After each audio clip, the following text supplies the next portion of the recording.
So before we even start today's episode, I've got to jump on here and tell you that I'm super duper pumped because I get to collaborate with the awesome Stephen Scott. We're doing Hop and Operational Learning in Las Vegas on October 8th and 9th. If it sounds like something that you'd be interested in, head over to thehopnerd.com/event and check it out. There are limited seats. And if you want to just go ahead and register, send an email to steve@hopimprovement.com. 2 days, workshop Las Vegas. It's going to be awesome. Don't miss out. I'll see you there. Hello and welcome to the Hop Nerd Sideshow, your behind-the-scenes guide to everything happening with the Hop Nerd Podcast, the Hop Nerd LLC, everything happening in my world and all of this Hop Nerd stuff. If you're looking for that, you are in the right place. Do me a favor, head over to the website www.thehopnerd.com to learn more. Make sure that you follow along on all things social media. You know those things. The platform formerly known as Twitter, LinkedIn, Facebook. I think I've got one of those. Definitely YouTube. Anywhere that you can follow people, make sure that you're following along. Welcome to today's episode. Welcome to another episode of the Hop Nerd Sideshow. I'm absolutely pumped that you are here with us today, and I've got to tell you, this is our first guest episode here on the Hop Nerd Sideshow, so I think we're going to do things a little bit differently. We're going to jump right into a bit of a cold brew review here at the beginning, and then we'll cut over to our guest. And if you pick this up over off of the main podcast, then you know that it's Clive Lloyd. It's the amazing, the awesome, the great, and the powerful Clive Lloyd, somebody that I am just pumped to be able to call a near and dear friend of mine. It's the power of this community. I've got to know Clive over multiple years now. Clive, if you're listening, we've been chatting for crap. When's the first time we had you on the pod? I think like 2019, 2020. Holy crap, Clive. We've been hanging out for like at least 4 years now. I mean, that's kind of stinking cool. And I shared this with Clive. I've got to double check. I've got to do some fact checking to make sure that this is correct, but I'm pretty sure Clive is the most reoccurring guest that we have on the show. And I mentioned this during the intro to the Hop Nerd Podcast, the main show, that I don't think that's by accident. I just really love spending time with Clive, and any opportunity that I get to have that conversation, we do. If you're not following along with Clive, you should be. If you're not checking out all the stuff that Clive provides, his organization provides to organizations, you should be. It goes hand in hand with the stuff that we do around here. So I would definitely encourage you to check out Clive and Just Consulting and make sure you're following along with all the stuff that he posts over on social media and all that stuff. Speaking of which, make sure that you're following along with all the stuff that we've got going on as well. And make sure that you check out the merch store over on thehopnerd.com and sign up for the mailing list. Scroll to the bottom, click join the mailing list. Boom, super duper easy. You know, I've been telling you this, but it's the easiest way to know everything that we've got going on, like all these different public events that I have coming up over the course of the second part of this year. So we've got a couple. The first thing I want to share with you is the Hawkeye on Safety Conference. The other one I want to share with you is the 2024 Health and Safety Conference here in Arizona. How cool is that? I'm doing it in my backyard. That's with the ASSP chapter here in ASSPPDC, something like that. HNS conference. We use that a bunch, stuff like that. But yeah, you can find those just by going over to the website, scrolling down on the main page, the first page, and you'll see public events. That's pretty easy. Hold on, cold brew break. Crunching on some ice, having a good time. You know how this goes. Hopefully you're enjoying a nice cup of coffee, whether that's hot, iced, or somewhere in between. I kind of like the stale coffee sometimes too. Is that weird? I don't know. It seems like something that I think in our world of leaders and safety professionals and folks that I don't think that we start out there, but we acquire a taste for it. And I think we acquire a taste for stale coffee because we pour a nice cup of coffee out of that shared coffee pot in our offices a lot of times, right? You know, the ones that have been sitting there cooking already for a minute, distilling down into perfection.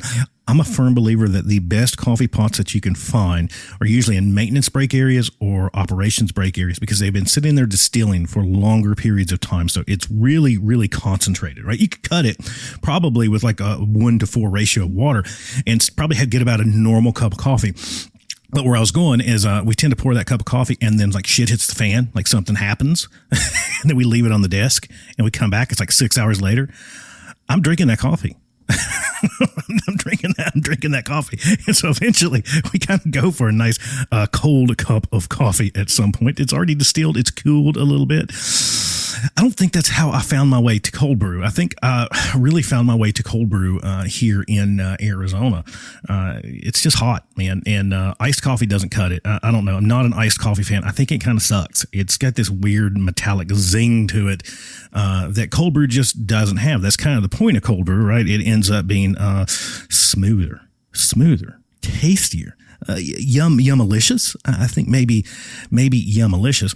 But let me bring this back to the final event, the final public event that I wanted to share with you is Hoppin' Operational Learning in Las Vegas, which I already hit you up with right on the front of this. I'm going to leave that there until we do the event because I want to see you there. Seats are moving fast crap, like they're going to be gone soon. So if you want to come hang with me and Steve Scott, send Steve an email, steve@hopimprovement.com, or head over to the website, thehopnerd.com/event, no S on the end, event. And there you go. Or you can just view the public events page over on the website. And there you go. So with all of that out of the way, I don't think there's any more updates that I really need to give you right now, other than that things are getting busy for this fall. The fall is cooking. Yeah, I've shared with you the public events. But holy cow, man, this week I've tried to stay home. And I have stayed home, which has been nice. As you know, I'm still recovering from vacation, but I've tried to stay home and just get caught up on stuff here in the office, like recording podcasts like this with Clive. Okay, sorry. I've got to redirect for just a second to let you know that the first half of this episode, if you want the hop and safety and psychology, the conversation that we have with Clive, those kind of conversations around how we make things better and humanize our approaches and all those different things, you need to go over the main podcast if you haven't listened to it yet. That's the first half of this conversation. The second half of this conversation is all about just getting to know Clive, like the fun part. Like this is just, the sideshow is just fun stuff. Yeah. And just like update stuff and just cool stuff and just me talking to you about whatever the hell I feel like talking to you about. And that's what you're going to get here. So if you want the full experience, listen to the first half and then this, or listen to this and then go listen to the first half. Yeah, there we go. So let me bring this back to where I was going. The fall's getting busy. So if you need a hand, send me an email, thehopnerd@gmail.com. It's that easy, right? The calendar, there are still dates available for this fall. That's starting to change.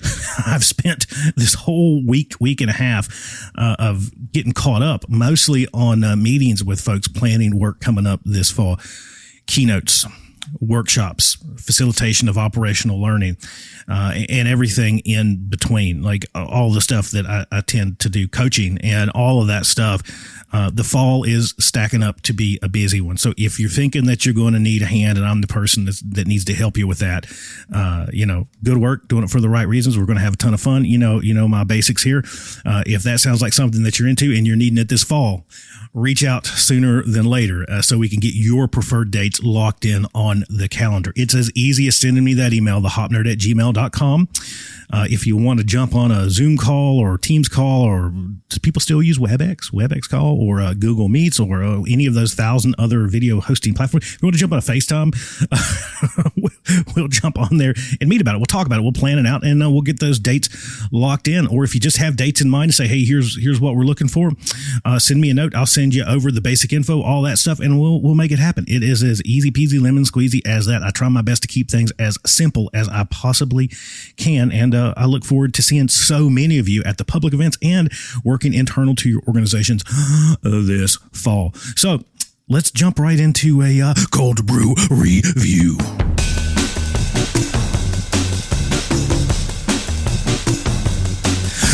So here we go. Cold brew review. What is this? Number 3, number 4, somewhere right around there. And I'm going to share with you one of my favorites today. And Jarrell, me, Avery, we jumped in the truck this morning. We drove over and got some coffee. And I'm recording this on a Saturday. Shame. Working on the weekend. But that's how it goes when it's me, myself, and I. And you're, running the Hop Nerd LLC and the Hop Nerd podcast and the Hop Nerd Sideshow and this and that, and it's life. Yeah, it's life, and it's cool. So we ran over this morning and grabbed a cold brew before I started off my fun, busy Saturday work day, which I'm exaggerating here. I'm only working for like an hour this morning just to get caught up on some stuff, and this podcast is one of those things. I thought, hey, I'm already here. I'm kind of pumped. I've got some cold brew. Let's just do one of these. And I had this stuff that I recorded with Clive from just the other day, and I want to do all this stuff. So here we are. And we ran to Dutch Bros this morning, and it was super duper fun. It's one of our favorite spots here in AZ, and it's not just AZ. As many of you know, Dutch Bros is all over the place. I think it started, in the Pacific Northwest, if I remember correctly. I could be wrong, Dutch Bros, and I'm sorry if I'm wrong, but I love you. I do love you. So we jumped in the truck, and we brought the doggo, one of the doggos. We have 4 doggos, and as of a few days ago, now we have 4 doggos and a cat. I've got a small menagerie kind of happening here in our house, at least. And so we brought my little doggo, which is Lily. She's an amazing little Yorkie Poo mix. She's the coolest. She is my BFF. Like she's it. Like she's the coolest dog ever, in my humble opinion. And so we brought her because she gets absolutely pumped for a pup cup. So we took her over there, and she got a puppuccino. Right. So that was cool. And I'm sitting here with what's remaining of my Dutch Bros coffee. You can hear it. You can probably hear ASMR. You hear that? Yeah. Let's get a nice little sample. Mm-hmm. You got to do that part, right? So you got to get the... It's like tasting fine wine, right? You got to get a little air in it. No better way to do that than sucking it through your teeth and looking like an idiot. But so if I had to rank, let's put a number value on this right now. So if I'm going to stick with Starbucks being like a 9.8, that's kind of the gold star for me right now. And as you know, I'm not like a huge Starbucks fan of all their other crap, but their cold brew is on point for me. It's kind of my always go-to. I just like it, love it, gotta have it, gotta have more of it, too much of it a lot of times. If Starbucks is kind of the North Star that I'm measuring against cold brew varieties, I'm going to put Dutch Bros at probably a solid 9. So we're neck and neck. So probably if I put this in order, 3 favorites so far. Starbucks 9.8, Dutch Bros solid 9, and then I've told you about Wandering Bear as well, which I think I put that around a 7.9 and 8 somewhere. I'd have to go back and tell you, but it's third place, a solid third place. So if we want to compare this to kind of current happenings in the world, it's definitely a gold, silver, bronze moment kind of happening here. If you envisioned these cups on a platform, that is kind of how I would see it in my mind currently. And Jerome gave probably the most interesting tasting note that I hadn't thought about with this cold brew, but it has a bit of a chocolatey flavor to it. And I drink this stuff black. I don't add anything to it, straight up. It's one of the few, similar to Starbucks, that I think gets better as the ice melts. It's great at the beginning, but every different stage of it is just as good for different reasons. So I'm at the tail end of this, right? You get it at first, it's got a nice little strong kick to it. You get about halfway through, it's mellowed out a little bit. You get to the end, and it's kind of refreshing. Yeah, so that's very similar to what you see kind of happening with Starbucks as well. So, I would encourage you, if you're not a Dutch Bros fan, or if you haven't tried Dutch Bros, at least give the cold brew a shake. I mean, there's a ton of other stuff that they have there as well. But chocolatey is definitely on the nose. That's definitely right. It's strong. It's not too strong. It lacks any bitterness, which is nice. It could have a little bit more kick. I think that's the difference probably that I'm seeing between Dutch Bros and Starbucks, is it needs a bit more richness. It's missing a little bit of richness. Well, I'm sounding like I know what I'm talking about here. Holy crap. But like it, love it, gotta have it. They've got nice big sizes, which I'm always interested in. I hate when I go to places, especially when they do the nitro stuff, like they limit your sizing options. And nitro cold brew is crazy expensive. This isn't nitro, it's just old school cold brew. But I'd mentioned Cactus Liquor, which I have yet to review here. I will. I'm going to do that maybe on the next episode. I'll swing by my local family owned and operated coffee shack here and grab one of those. But the thing that I really don't like about that is when I go there, you can get small or medium. They do not sell it in a large. For whatever reason, they just refuse to do it. I don't like it. You got to buy 2 of them, and they're already expensive. Nitro Cold Brew here around the corner, at least at the mom and pop shop, and I get it, mom and pop. Things cost a little bit more. I understand running a small business as well. I understand boutique prices. That's kind of how it goes. I know, I understand. But if I get a medium, it's like $8. And then if I get 2 mediums, it's $8 times 2. And I can go to Dutch Bros and get a non-nitro cold brew for like $4, which is still ridiculous to me in my mind, that what I pay for coffee. But it's one of One of my small pleasures in life that I will always spend extra money on, especially on mom and pop stuff. So I'm not picking on the mom and pop places. I will gladly spend $2 extra at the mom and pop place, or even double, I guess is what I'm saying here, for a smaller size to support local businesses. But I will gladly spend more than probably what is practical on a good steak, on a good coffee, for sure. A good cigar every now and again. Every now and again, I limit those. That's a few time a year occurrence for me to actually smoke one. I keep them mostly here in the humidor and look at them and sniff them and talk about how cool they are. But yeah, there are a few of those things that I'll gladly spend a little bit extra on. And coffee is one of those things. So yeah, check them out. Like it, love it, gotta have it. So with our little cold brew segment of this show, which is a reoccurring thing, we're going to do this every single stinking week. So if you've got ideas for me, things that I should try, the wackier, the stranger, the better. And it doesn't just have to be cold brew. It could be any coffee variety that you want. I'm happy to pull out the old school bun and grind up some beans and or do a nice pour over. I'm a coffeeholic. Yeah, coffeeholic. Yeah, I'll gladly try anything. Any ideas that you have, point those in my direction. Just send them to me. thehopnerd@gmail.com is the easiest way to share those recommendations. Or if you want to share those recommendations in a much more fun way, or give some of your very own reviews, or share anything else. The only limit here is that it can't get like internet creepy. Like it can't get internet weird. If you go over to thehopnerd.com/podcast, you scroll down, or even easier. I gotta always make this too hard. You go over to thehopnerd.com/sideshow. It'll take you to the sideshow page, for the page for this particular podcast. You'll scroll down and there's a place where you can just record yourself talking about stuff. It's that easy. Yeah. It's basically like leaving me a fancy voicemail. You hit record and you can talk about coffee recommendations. You can talk about your favorites, or you can ask questions. You can do anything that you want there. Again, the only test is that it cannot be, it can be borderline, but it cannot exceed internet creepy. Okay. Because the internet is a strange and wild place. So with all of that out of the way, I'm pumped to bring you the final segment of this sideshow. And I'll come back for just a minute to chat with you, and then we'll call this one done. But Clive Lloyd, here we go. Let's hang out with Clive for a little bit.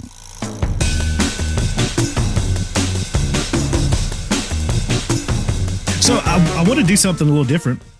I want to switch things up on you just a little bit, because I know that we just get chatting and you know, we get going. And so what I'm going to do is the conversation we've had so far, I'm going to put that over on the main podcast. But I started this other little podcast called The Sideshow, which is just focused on stuff that's not as much this. Yeah. Because my goal is that with The Sideshow is for people just to get to know people this aside. the more technical stuff that we talk about. You mean there's more? There's more, right? Like just you know, actual not hop safety conversation, improvement kind of stuff. So I want to give you a couple rapid fire questions to get started. All right, scary. Okay.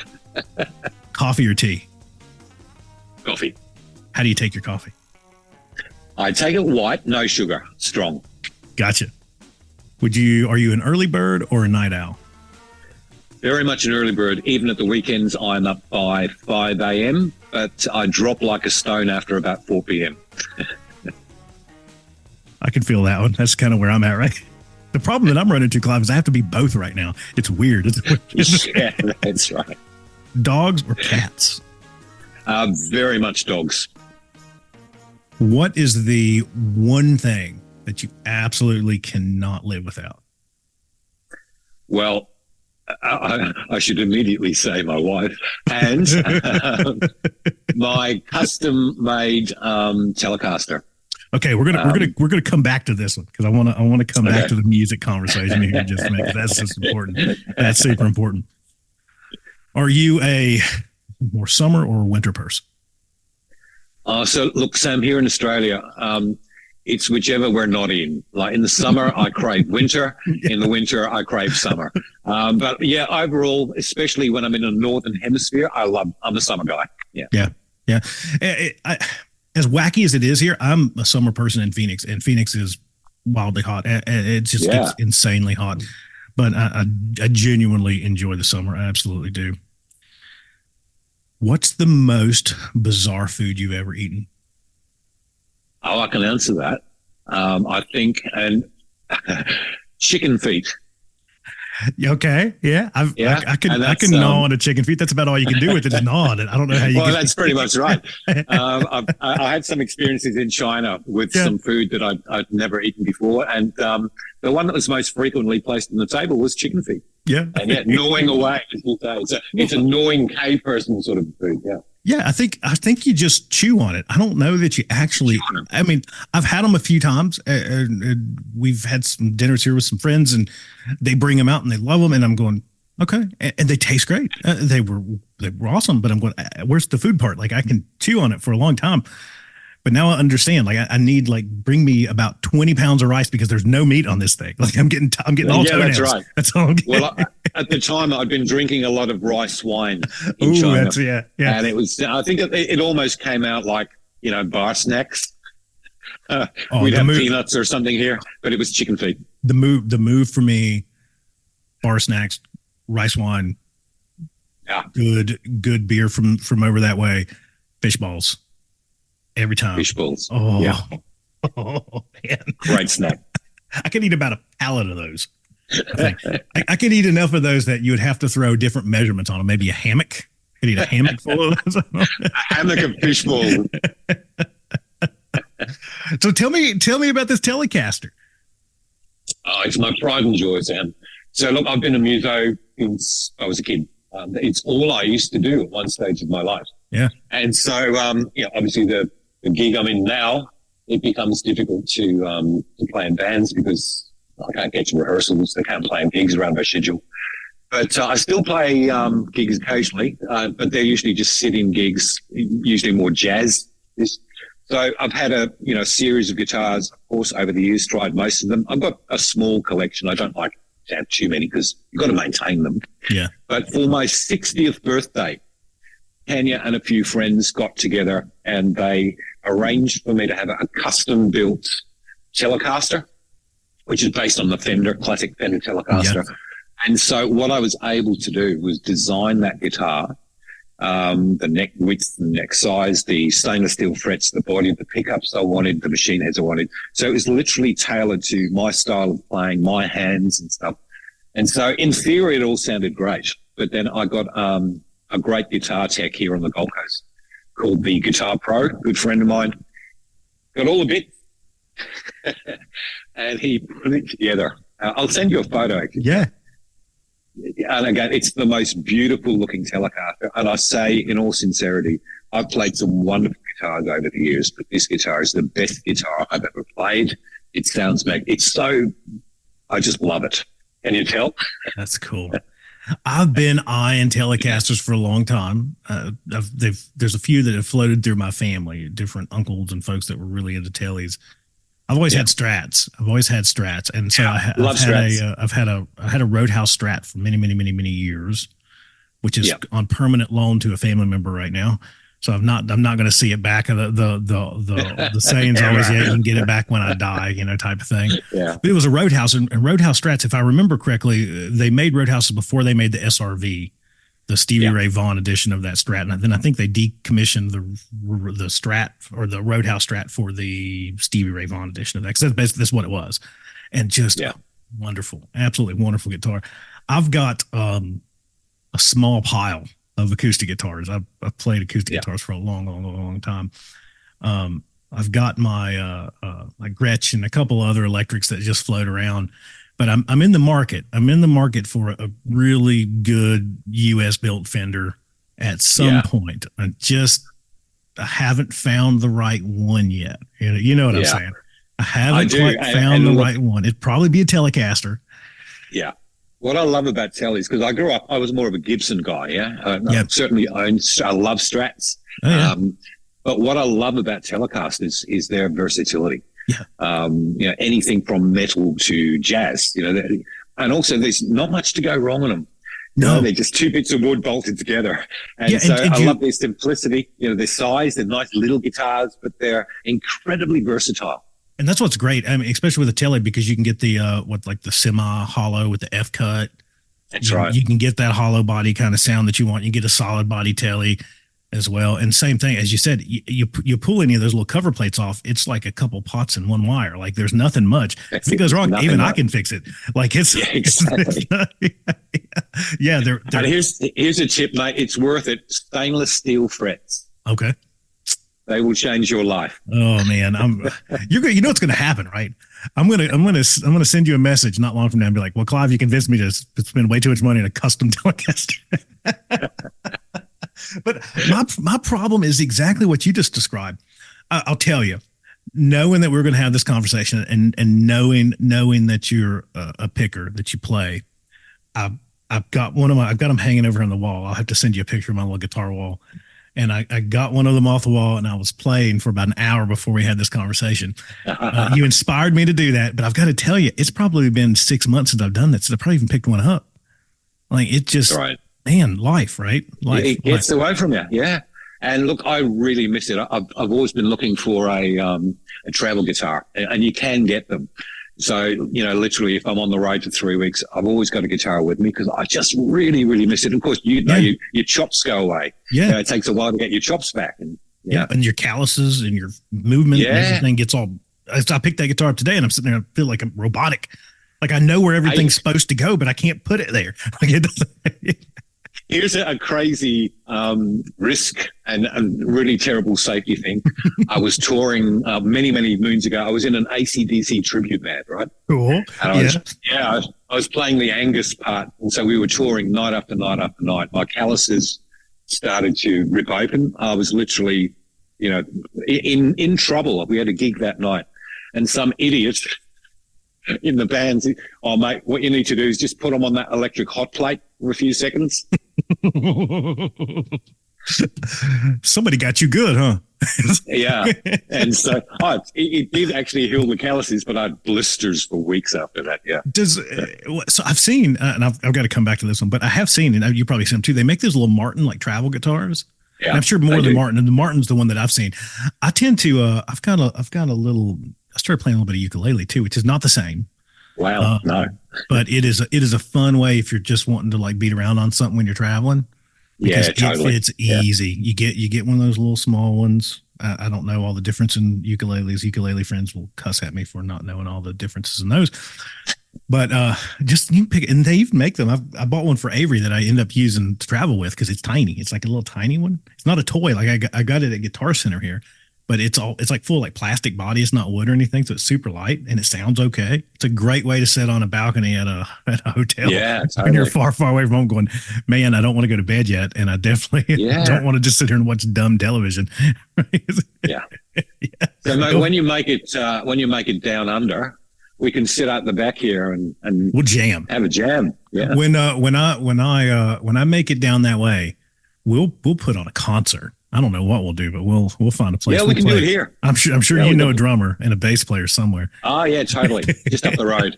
And we've got 5 acres here. Oh, there you go. Yeah. We'll be good. I want to come back though. And I know we're pushing a little bit over our time together, and I'll let you go. I don't want to keep you too long. All right. I want to play guitar now. That's what I was going to say. I'm going to get you out. I'm going to get you out here so you can go jam. I'm going to do the same. AC/DC tribute band. Yeah. So yeah. That's cool. Yeah. I don't know. I don't know that there's, this might sound provocative to some, but I don't know that there's a better rock and roll band than AC/DC. Look, I doubt it. They are what they say they are, right? Exactly. They've never once recorded a ballad. Somebody once said, I think, somebody was criticizing them and said, you've made the same album 11 times. And Angus Young, the guitarist, said, that's just not true. We've made the same album 12 times. In that they have a similar formula, but for a rock band, again, live, just that Gibson SG through a Marshall stack at great volume. I know. Yeah. Brilliant. Well, the way that I think about it, I'm going to rate it completely by feel, right? It's all by feel. I can't think of a time. And I would argue with anyone that says that it doesn't work for them either. Because if I turn on an AC/DC song at any time, I am pumped. It will take me. I'm like amped. I could like run, like I could run through a wall. I could do like the Kool-Aid Man thing where the Kool-Aid Man would jump through the wall in little TV commercials. Like I could just like, I'm amped. And I don't know of any other band that does that for me. No, not to quite the same degree. I know what you mean. I can certain songs with other bands, but it's like every one of those songs. Every it's like, track. Holy crap, I'm ready to go. Yeah. So when you were doing this band though, did you have the outfit too? No, no velvet shorts or anything. No, I was not going to do that. And they made it clear at the audition that I didn't need to do that. Yeah. But the interesting thing about that band, they're called High Voltage. Mm-hmm. And they were almost like an employment exchange for guitarists. Nobody lasted too long on their tours, right? Because they were wild. But if you sort of stood at the door listening and you didn't look, you'd swear it was AC/DC. The vocalist was just amazing. But it was such a lot of fun standing in front of a legitimate pile of Marshall 4x12 cabinets with a Gibson just blasting it out night after night. Great fun. Took a toll on me. It was never going to be a long-term thing. But reflect on those days, with a great deal of fondness. You know, I think so I did that even way back. I started when I was in high school playing music out and about. And then I continued that, you know, early on into college until I got out into the real world. At the time, I didn't think much about it. But when I look back at it now, because I was getting paid to do it, I look back at it now, I'm like, man, that was a sweet job. At that time in life, like that was a sweet job. We bar band, cover band. So as you can imagine, we played a lot of AC/DC. We played a lot of Leonard Skinner. Freebird. That was so. The comment was that the only way that you can, the general comment was that we don't play Freebird because it takes like 47 minutes, right? That was part of it. But when people would scream Freebird, the only response from the band through the PA would be, "That's fine. We take requests. Just write them on the back of $100 bill and pass them to the front, and we'll play whatever you want." And for us, it was, we've had a request, but we're going to stay anyway. I think we played probably more AC/DC than just about anything else. And definitely a ton of Leonard Skinner. CCR. That was big bar music. Of course. CCR, always. Yeah, you gotta have plenty. It paid my way through uni, Sam. All the years I spent at uni, I was doing gigs in the evening, and it really paid my way through. If you're a good band. So what we found, because we were a bit of a hodgepodge of family and friends that did this together. Most of them had real jobs and did this on the side. You know, I was probably the youngster. I was the youngster in the group, which was cool because then you're 16 and you're playing in places where you're not technically allowed to be. Yeah. Here in the States, you'd have to basically put an X on your forehead and on your arms and say you can't have alcohol. Stay on the stage. Don't come off the stage. Those kind of things. But what I always found is that bands that were professional, if you were just professional, you showed up on time. You showed up early. You got your stuff in there when you said you're going to have it in there. You got your stuff out of there when you said you're going to have it out of there. You played your full set. You didn't take too many breaks. You're just professional with it. You could make some pretty good money. Just gigging around like that as a band. Yeah, absolutely. Yeah. Because then you would do that. And then afterwards, somebody would come up to you, hey, we're getting married next week. Will you play the wedding? Yeah, of course. How cool. Yeah. So I'm going to ask you two music questions and I'll shut up. Rapid fire. All right. If you had a karaoke song, go-to karaoke song, what would it be? Journey, Don't Stop Believing. Oh, that's always a good one. Love it. Yeah. And you can't really go on a journey either. Gosh. If you had a theme song that followed you around, what would be the theme song of Clive Lloyd? A theme song.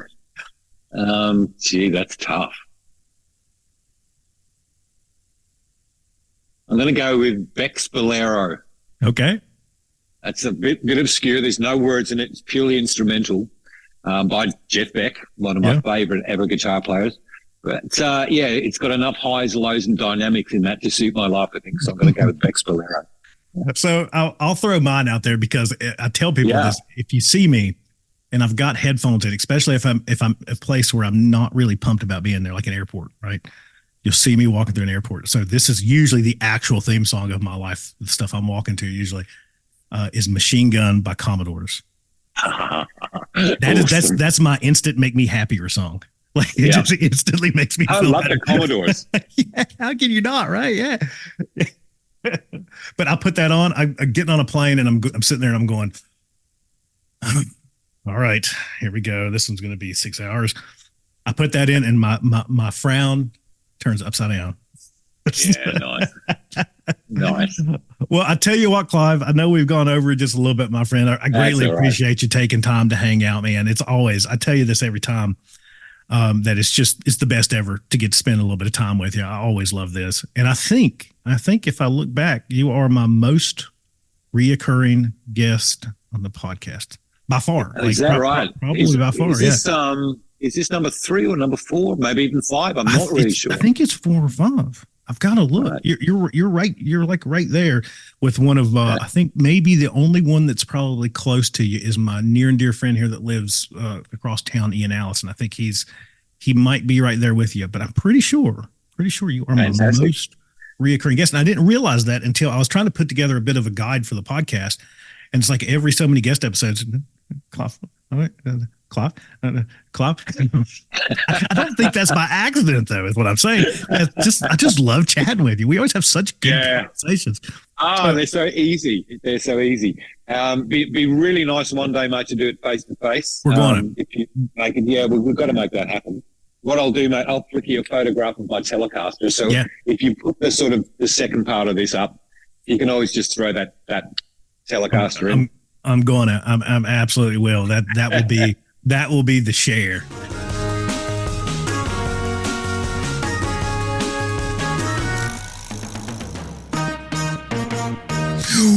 Well, there you go.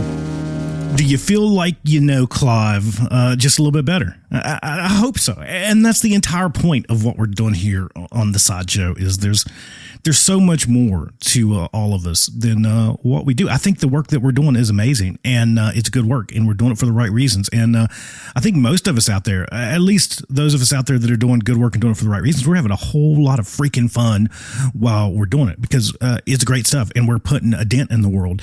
But there's so much more to each of us as individuals, and I hope that we got to share just a little bit of that with you about Clive, and maybe you even learned a little bit more about me, and you definitely got to see a bit of the fact that we have a shared love for AC/DC. Clive was in an AC/DC cover band. How freaking cool is that? I'm going to tell you, Clive, though, I think if you had the cool, like the schoolboy velvet outfit that Angus used to wear, I think that might have just sent it over the top, though. I'm just going to tell you, I'm thinking that if you ever reboot this, and I'm for it, I'll be right there to reboot it with you if you want to. I think if you do reboot the AC/DC, or for my Australian friends out there, I think, is it Akadaka? Does that resonate? A little Akadaka? Does that resonate a little bit more for you? If we reboot that, or you reboot that, I think you got to go with the outfit. So there you go. This has been the Sideshow. I'm super pumped to get to bring you this alongside of the main show. Make sure that you're following along, that you click subscribe.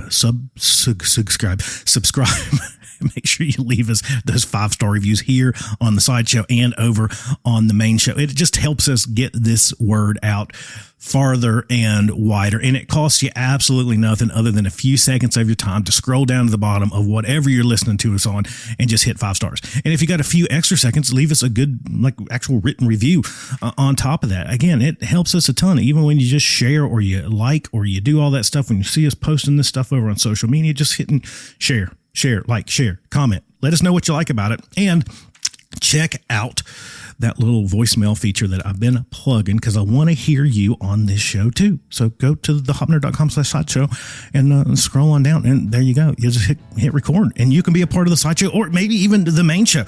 And it's a ton of fun. So until next time, it is Sam Goodman, the Hop Nerd, signing off.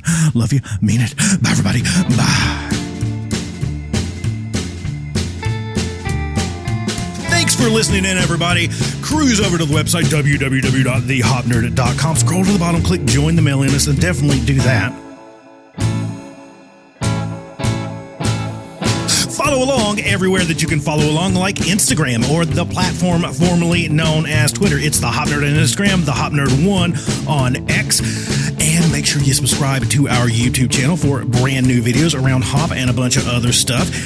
LinkedIn. Make sure that you're following me on LinkedIn, Sam Goodman, and the Hop Nerd LLC and the Hop Nerd podcast page. And if you need a hand with human and organizational performance, operational learning, and everything in between, the website, or just send me an email, thehopnerd@gmail.com.